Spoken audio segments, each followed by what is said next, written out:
Hello, everyone. This is Coach Corey Doggs of Action Coach, and I'm excited to have Deepak Arora, CEO of the award-winning startup Wearable Technologies, WearTech, with us today.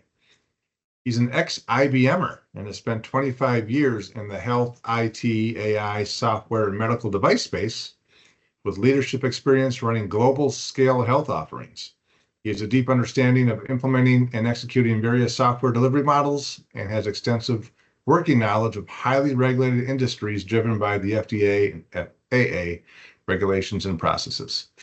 He has a patent published for building an AI-enabled safety wearable device and has an MBA in healthcare leadership with background education in electronics and computer engineering. WearTech is reimagining and transforming caregiver support by offering real-time monitoring, insights, and tools, ensuring peace of mind while reducing preventable accidents and healthcare costs for at-risk populations. Something unique about Deepak is he's a professional ping pong player. That's interesting. So you think you take me to the cleaners? Yeah. And loves cooking various cuisines at home. His favorite thing to do in his downtime is watching sci-fi movies and listening to catchy Bollywood songs. And something he's most proud of is God choosing him and giving him a calling for his purpose with Mahi and being able to build something so unique and impactful, which is a tribute to his beloved daughter. So with that, it's my pleasure to welcome Deepak to the show today. Hello, Deepak. Well, thanks a lot, Corey, for running through the intro. I'm really happy to be on the show here and share my experience so far in the journey I've been on. Okay, first question for you. So tell us a little bit more about your personal story, your journey, kind of where you were born, where you grew up, your family, that kind of thing.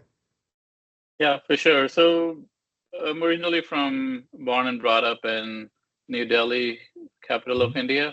Did my education there. The engineering part was done there, did the schooling in Delhi as well, and worked for a couple companies before starting with one of the bigger companies called HCL Technologies.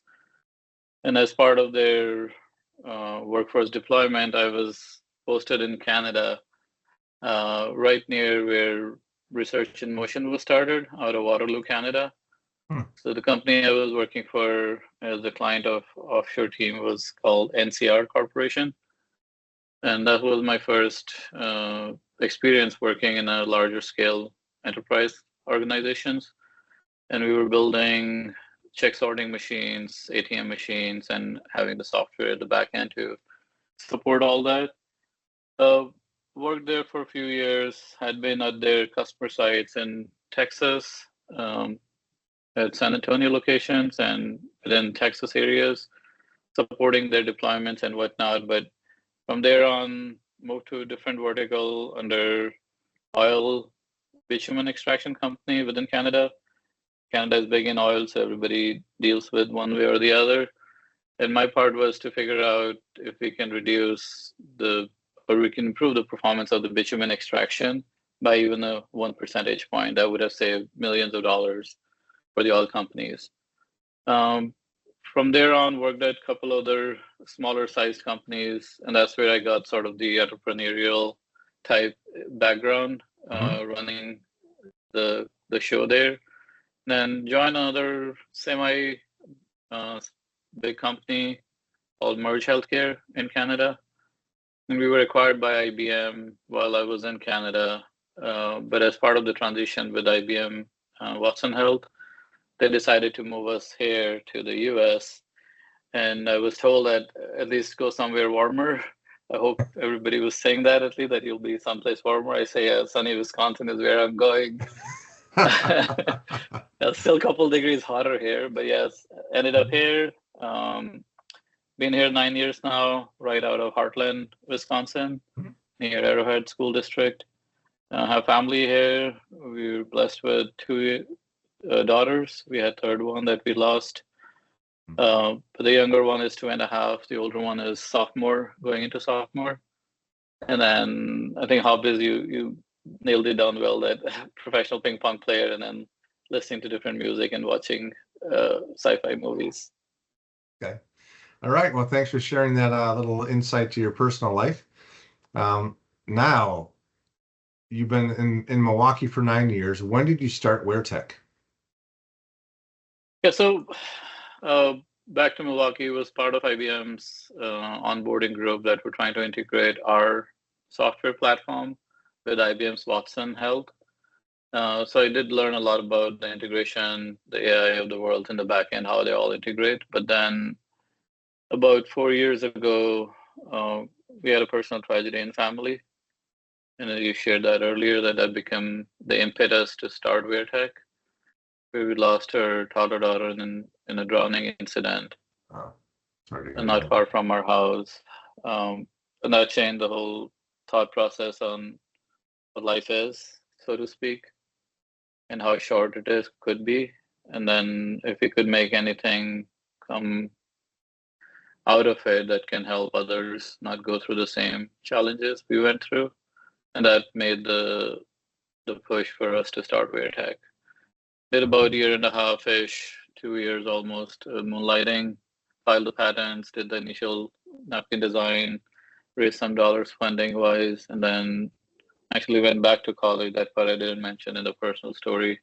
But as we were getting geared up with WearTech onboarding, I had the science and the technological background, but I wasn't, even though was as part of IBM, I was reporting to the CEO at the time, so I had business background, all that. But I didn't have like the financial, the sales, marketing background as such. So went back to University of Milwaukee to do my MBA. Completed that last year, January. So graduated in the healthcare leadership domain, and that helped us further enhance the skill sets, so to speak. And then 2 years ago, left IBM, and then have been on WearTech's journey full time, completing 2 years at the end of the month now. But that has the main backdrop of starting the company, starting the startup, and then run through the journey now. Wow, that's amazing. So I'm looking forward to learning more about your technology too, and we'll get to that shortly. But a big part of owning a business and growing a business is leadership, right? Even generally speaking in life, leadership's a big component of it. So there's different types of leadership styles. How would you describe your leadership style? Yeah, so part of IBM's journey, you do get to learn a lot of different leadership styles. You work with multiple middle management, junior management, upper management, executive leadership, and all that. And then when I went back to the MBA school or learn more traits of leadership, one of the things that resonated well in terms of how I had led the teams in the past and on how I had built the teams, I didn't know the style of that leadership until I went back to the school and worked closely with the leadership team at IBM, is the emotional intelligence and the servant leadership style. That has resonated in terms of how I've served as well, in terms of my own role and working with the team. I still have team members who I worked with 20 years ago. They would still want to work together at some point, and even 10 years ago. And the last 2 years that the team we have built at WearTech, I can proudly say the main reason for them to stay on, even in the fast-paced environment we have, is because of the leadership and the transparency that they see within that model. So that definitely is the strong suit in terms of my leadership style. Okay. Now tell us more about WearTech. Kind of who's your target market? Tell us more about kind of how it works and who you serve. Right. So WearTech, obviously, it started from a personal story, but sooner we did, as part of the MBA, when I was doing that MBA, our campus was just opposite of Lubar's Entrepreneurship Center, which is right across the MBA's cohort that we were at. And I got introduced to a couple resources there that also helped us go through a small cohort. It's called iCorp, Innovation Corp, that is led by National Science Foundation and Lubar MBA group together. And as part of that cohort, we were supposed to do a market discovery from scratch, more like customer discovery, they called it. And my personal side was that we need to get to the children market. That's where the vulnerable population segment is, under the age of 5. And I thought I had a pretty good understanding of the demographics that where we want to capture. And there was nothing in our research that came out that could support reduction of those type of incidents or prevent those incidents. So we thought we had a pretty clear shot on what we want to target in terms of our demographics.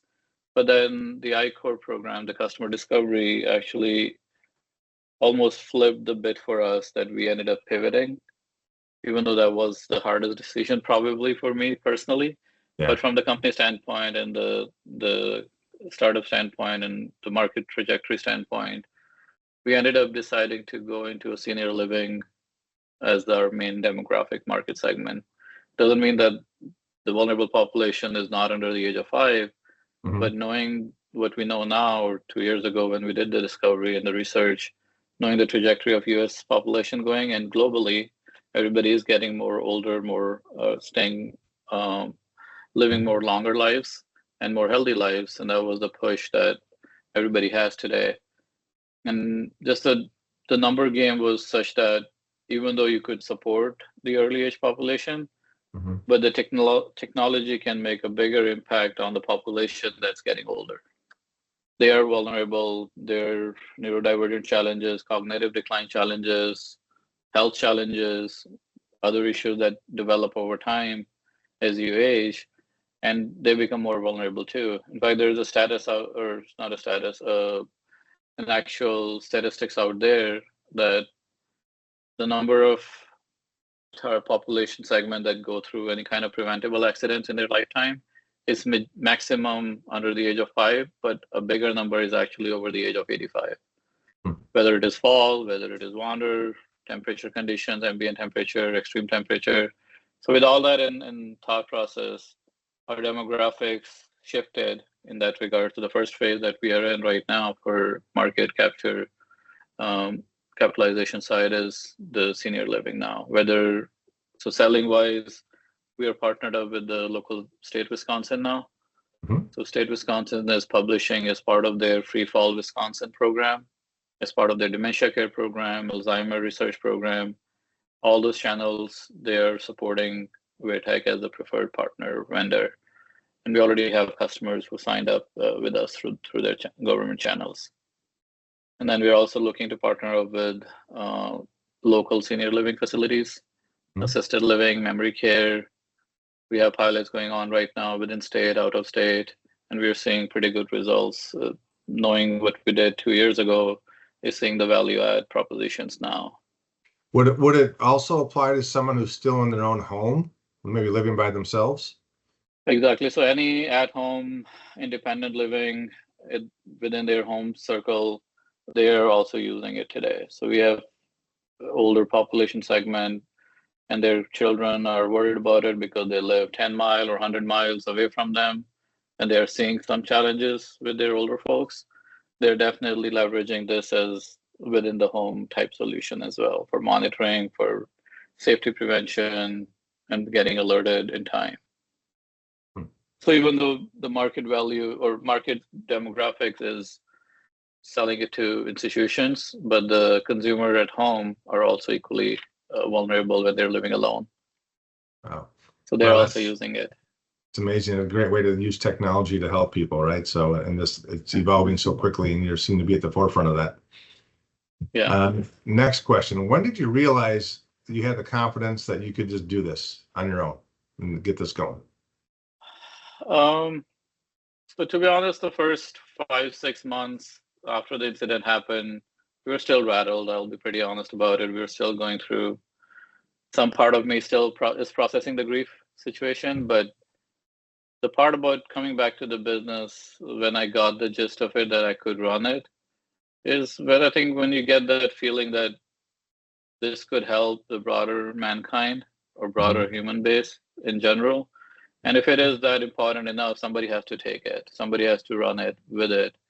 And knowing what I had the background in, there was only certain gaps that I had to fill it in terms of filling the shoes. And once I had the shoes filled in, especially with MBA, going back to the school, I think that really helped me excel in that leadership journey of mine and then understanding more business acumen. And that gave me pretty good confidence when I was done with MBA that this is something I could run it. And then the passion was already there. The why, the big why was already there. I think a lot of these companies, businesses, startups do not succeed or end up succeeding. I'm not saying we are success by any means today, but at some point you do tend to feel like you do not have that motivation remaining. And once I felt that inside out me, that I have the motivation, I have the passion, the why, and the skills now to run it, all I needed to do was build a team then.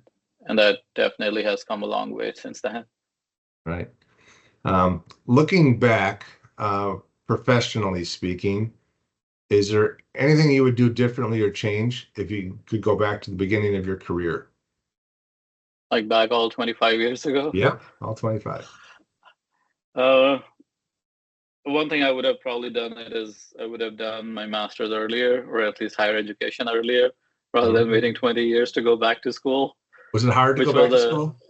It was definitely more harder than I thought. It was very fast paced, and I was still at IBM. So not just moonlighting the startup business, but education. And we were blessed with another daughter the same year. Oh man, you probably didn't sleep four much things. Yeah.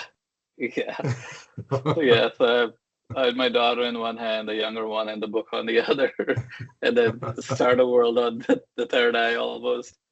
That was probably the one thing I would have done differently going back in my career than my education completion or part of it done early on. But there's a great learning there, right? Is you can always learn more. Just maybe maybe you're not ready today, but we'll be tomorrow, right? Will be tomorrow, right? So there's always that balancing. But I still think it was the right decision at the time. Mm-hmm. Okay. Yeah. Okay, so there's people have all kinds of beliefs and myths about company owners and presidents. So right. You've got a startup doing some amazing things, having a huge impact. You are the founder and owner of WearTech. So any myths that you wanted to spill out there of what people might think life is like a business owner? Yeah, so one thing I could tell, frankly, is be ready to give up the important things in your life, like missing, I don't know, auditions of your family or your kids or their games, or be on the call when something is going on in your family where you want to be more prioritizing the family part first.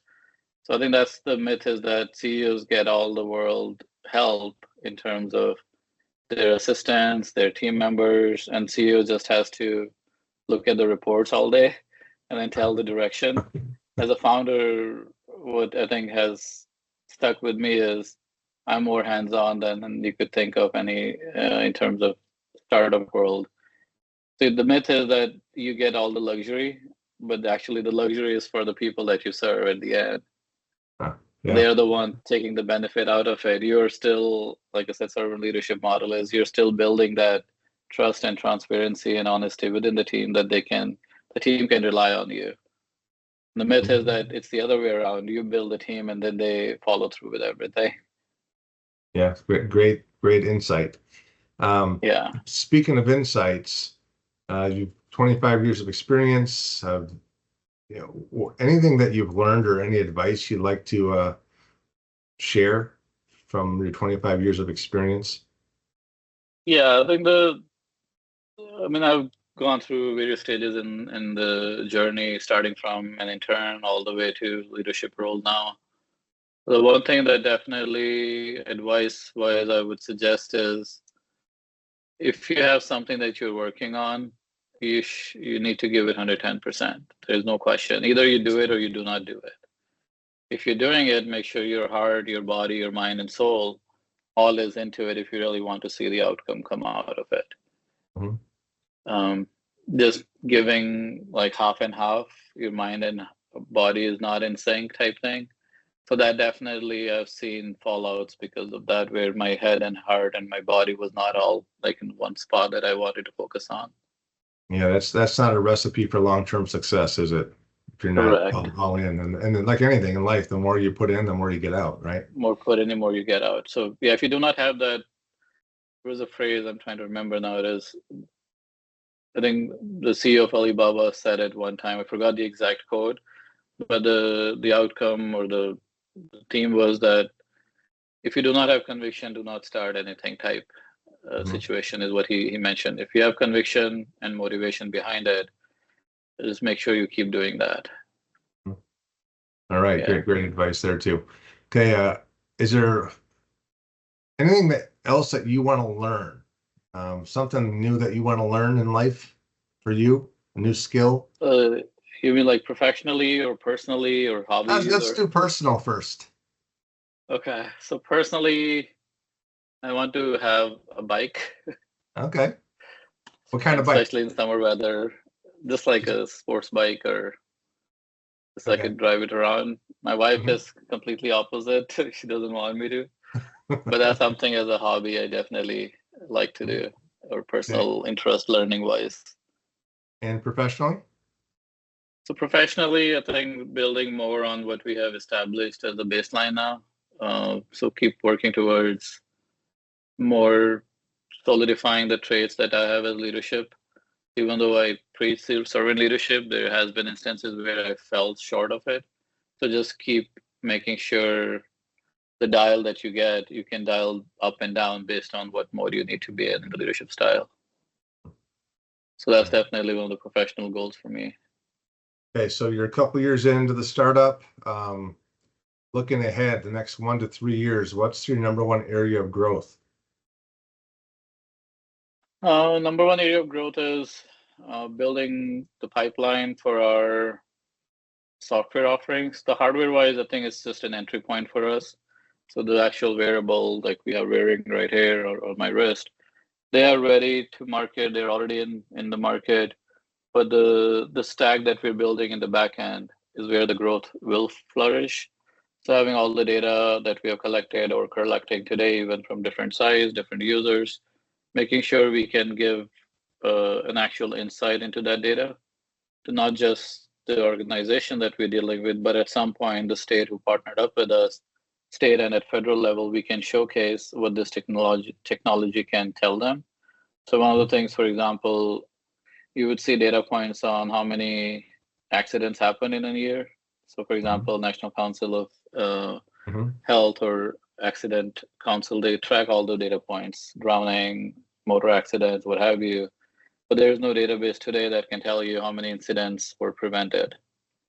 So we're hoping we can build that type of model where we can add more value add for not just individuals, but state and federal level too, where they can see we are making a difference. That's where the growth will come. All right, and then on the flip side, what do you see as being your number one challenge? Other than funding, I don't think we have any major challenge to overcome. Obviously, technology is still pretty brand new. There have been some hiccups along the way, but I believe at this point, other than having a sustainable source of funding as a startup, team-wise, growth-wise, market capture-wise, and like partnership-wise, I think we are exactly where we wanted to be. Maybe a little delayed, not too much, but that's just because the market, the way it is, it's hard to gauge the market. Yeah, it takes time as a startup. So. Okay. All right. And last question before we start wrapping up. I've asked you for advice several times, but a lot of business owners think they have to do it all by themselves, right? Even when they have teams. So what advice do you have for business owners who are trying to do it all on their own? That's just like wearing multiple hats as you are the one pretty good book that I read back in the MBA time was called It's Your Ship. That's one of probably my favorite one other than Find Your Why by Simon Sinek. But in that notion, it's your ship, you are the captain, you are the janitor type thing. So you have to do the cleanup, you have to drive the ship forward. So you're trying to do all on your own, which is not a good, which is in a way it's good to start with. But as you have team building coming, or team at least started building up, so one of the biggest factor for you to think more strategically and not get down into the weeds is the ability to delegate some stuff. I think delegation is probably the most important task for business owners is to find that person. So two tasks, I should say. One is delegating. So you need to know what work you want to delegate. But the second, equally most important, is the who. who can do that task. So as long as you can button those two down, you still have to own some of that responsibility. So for example, I'm still doing a bunch of marketing myself, promoting our brand everywhere. But then some of the other areas where you think we have somebody who can own it, finding that who and then having the delegation for that who done is where I think a lot of business owners should look into. Or at least build it as part of their journey as they're going along. All right, thank you for that. So now, obviously, you've had some mentors and folks that have helped you get where you are today. So now it's a chance to give some shout outs to those folks. Anybody you want to mention and give a shout out to? There have been few and foremost that I've come across. The biggest one that has helped me just to understand a different structure of leadership was when I transitioned from Canada to US, and as part of the Canadian company that I was in, his name is Mike Diedrich. Okay. He was the CEO at the time when I quit IBM, and I believe he's still the CEO there. So he definitely helped me look at different perspective altogether, and then have always give the strength to try it out things. So given the liberty and not microeconomics type situation that you can get into with some of the management teams. So just letting you try things out even if you fail. As long as you tried it, it gives you the motivation to keep trying again. And that's the best way to learn. That's the best way to learn. And then the same servant leadership is where I got the initial hook from as well, that I had other managers, other leaders that I reported to, and I could clearly see light and day difference between the two, night and day difference, the way the leadership was done. The other one, she is no longer with us. Her name is Rebecca. She was my last manager at IBM my reporting manager before I quit IBM. And I think it was just 2 months after I quit. She was battling health issues and we lost her. But she definitely, for the 2 years I was under her, she did give me a pretty good understanding of where should I focus when I'm building a team, where should I focus, like you said, delegation wise, and then thrive along with the management leadership as well, that you're not just part of the equation, you are actually the equation type mindset.